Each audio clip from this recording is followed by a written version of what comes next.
So, you've decided to give back to your community. You feel strongly about a particular issue, either out of sympathy or empathy, and you've decided that now is the time to act.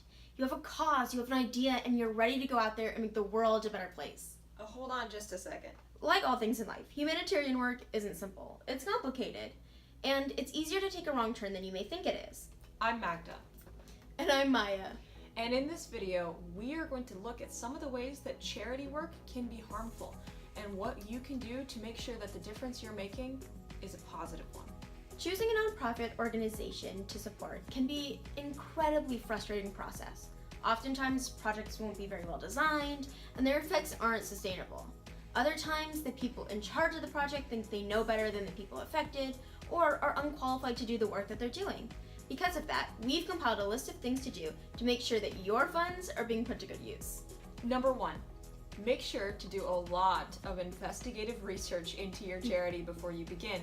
Does your charity have the best plan in place, or is there another one that could do it better? Number 2, try to determine if the project is sustainable.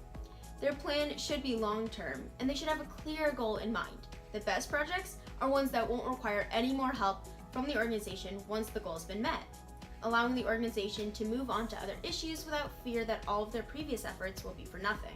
Remember, of course, it's okay for an organization to be giving people food or supplies when they need them. This kind of relief is necessary in emergencies to stop suffering or loss of life in the short term.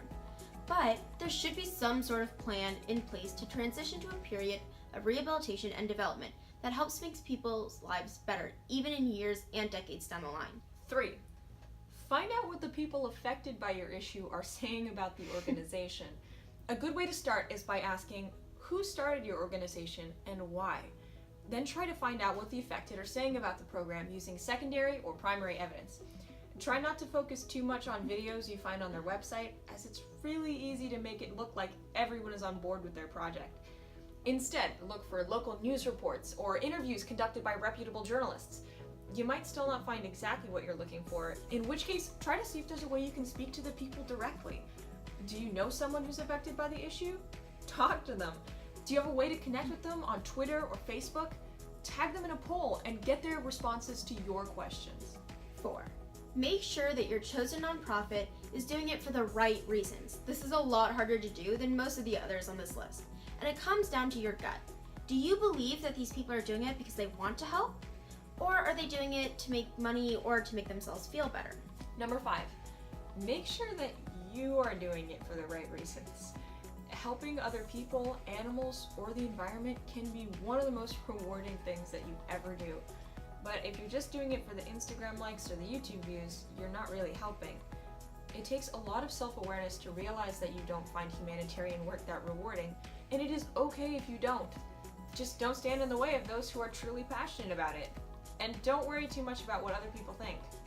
6, if you're planning to volunteer, try to think if you're the most qualified person to do this kind of work. If you have no experience with construction, then you're not the best candidate for a building project. If you don't know anything about childcare, then maybe the orphanage is not the best place for you.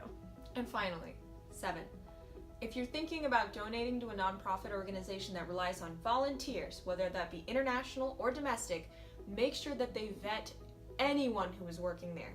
Send them an email and ask about the percentage of volunteers that they accept and what training volunteers receive before they start work. This will give you an idea of how qualified the workers are and whether they can really put your money to good use.